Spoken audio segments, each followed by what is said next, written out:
time for Night Court. Mission Impossible 7 living up to its name after production of the movie was delayed 7 times. Most of that was about the pandemic. Film studio Paramount's insurance limit, they say, for the cast was $100 million, but the insurers don't want to pay anywhere near that. Now Paramount is taking them to court, claiming breach of contract. Is their mission possible? Let's take it to tonight's Legal Eagles. Attorney and founder of Genco Legal, Bryan Rotella, along with Washington trial attorney Joe Camarata. Thank you both for being back with us tonight. Hi, Shannon. Thanks for having me. Okay, so between February of last year and June of this year, the movie shut down numerous times, and there were all kinds of problems with this. So let's go to Exhibit A. This is the complaint that Paramount says the insurance company isn't paying up. Paramount's losses are well within the limits of the policy. Indeed, Paramount's aggregate losses are well within the $100 million limit for each single loss. However, when Paramount sought payment for the full amount of its insured losses under the policy, Federal, that's the insurer, refused. Bryan. Shannon, shouldn't Tom Cruise know that filming a movie during COVID is risky business? I'm sorry, I had to go there. No, but you didn't. And Chubb Insurance, I mean, they got all the right moves. I had to do that too. But for your audience on this, folks need to understand cast insurance is what we call in the business and law key person or key man insurance. And it really is supposed to insure if, God forbid, the actor or the director passes away. It actually happened back in 1994 with John Candy, if you remember, and about 20% of that movie had to be made. That insurance paid out $14.5 million.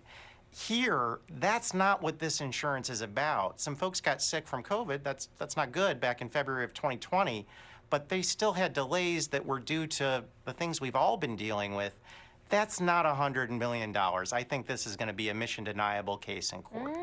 Okay, that takes us to Exhibit 2. This is from the New York Post talking about this. It says Chubb, the insurance company, has said COVID shutdowns are covered only under the studio's civil authority policy, which covers costs that are the result of government's mandated shutdowns.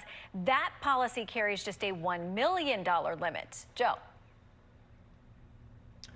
First of all, an insurance company is not allowed to just collect premiums and not pay claims. An insurance company must honor the terms of insurance promised in the policy.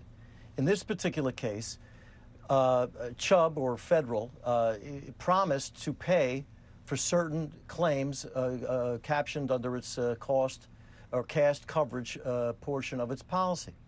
That policy provided that it would pay for losses associated with the unavailability of cast or crew as a result of the threat of bodily injury or actual losses sustained as a result of a crisis resulting in the delay or disruption of production. As you've just said, the production was shut down 7 times, and the reason was for both of these covered reasons under the policy.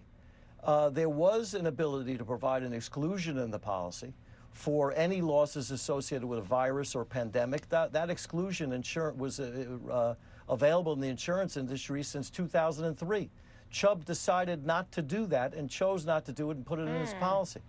Chubb instead wants to rely on the fact that there's a limited coverage available if a government shuts down production or makes it impossible to do production. So Chubb says, hey, look, we'll cover you under the civil authority policy, which is only $1 million. Much smaller. But we're not going to cover you under the cast coverage.